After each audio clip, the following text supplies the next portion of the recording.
Today, we're going to talk about something fascinating, a psychological quirk that once you see it, you'll start noticing it everywhere. It's all about how the words you use to describe other people secretly shape how people see you. You know that exact feeling, right? You're just talking, and someone leans in and starts sharing some juicy rumor. And suddenly, the whole vibe just feels a little off, a little uncomfortable. So you hear something like this. Now, you probably don't even know Manager K, but hearing someone talk like this, it just makes you squirm a bit. But have you ever really stopped to wonder why? What is that feeling? All right, so here's how we're going to break this down. First, we'll dig into that uncomfortable feeling. Then we'll put a name to the science behind it. We'll look at the actual proof, explore the two paths our words can take, and finally, wrap it all up with what this means for, well, you and your personal brand. Okay, so let's start with that gut reaction. Why do we kind of instinctively pull back from people who gossip? Turns out that feeling of unease is more than just good manners. It's actually a huge psychological clue. And here's the twist. That feeling you get, it isn't really about the person being gossiped about. Nope. Your brain is subconsciously making a lightning-fast judgment, but it's not about the target. It's about the person who's doing the talking. And you know what? This whole thing actually has a name. It's the absolute core of what we're talking about today, and I promise, once you get it, you'll see it happening all the time. Okay, so the official, fancy psychological term is voluntary feature shifting. Yeah, it's a bit of a mouthful. That's why we're just going to call it by its much cooler and clearer name, the trait transfer effect. So here's what that actually means, plain and simple. When you describe someone as, say, generous or dishonest, the person listening to you unconsciously starts to pin those exact same traits on you. The words you use literally leap off the person you're describing and stick right onto you. Just think of it like this. Your words are a mirror.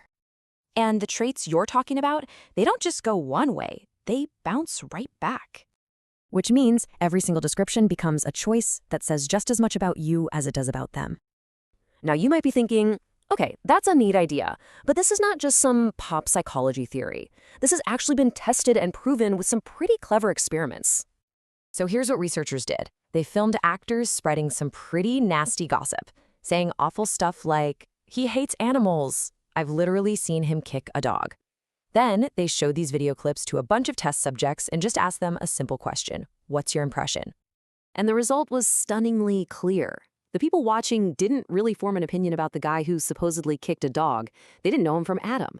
Instead, they consistently said the person telling the story, the speaker, seemed cruel and unlikable. That negative trait literally jumped ships.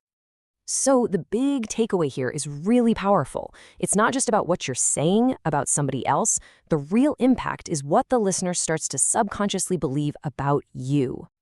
This really brings us to a fundamental choice, a crossroads we stand at in pretty much every conversation we have.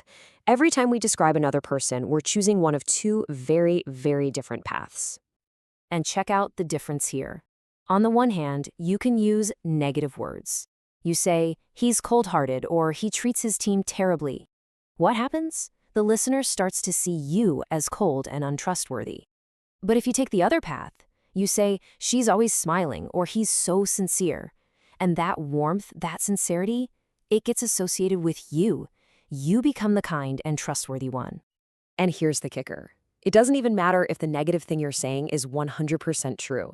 The psychological effect is exactly the same. When you voice that negativity, you are essentially branding yourself with it first. You damage your own reputation before you ever touch anyone else's. Okay, so let's pull this out of the lab and into the real world, because understanding this trait transfer effect isn't just a cool piece of trivia. It is a seriously powerful tool for building a better reputation for yourself. I mean, just think about all the places this applies. Your everyday conversations with friends, navigating office politics, those super important client negotiations, even just giving a presentation. In every single one of these moments, the way you talk about other people is either building up or tearing down your own credibility. When you boil it all down, it really comes to this one simple, powerful idea. Every word you speak about someone else is another brushstroke on the painting of your own personal brand. You are, quite literally, defining how the world sees you. The best part is the final takeaway is so simple and so empowering. When you consciously choose to look for the good in others and talk about that, well, those positive traits reflect right back. You become the kind, sincere, trustworthy person in the room.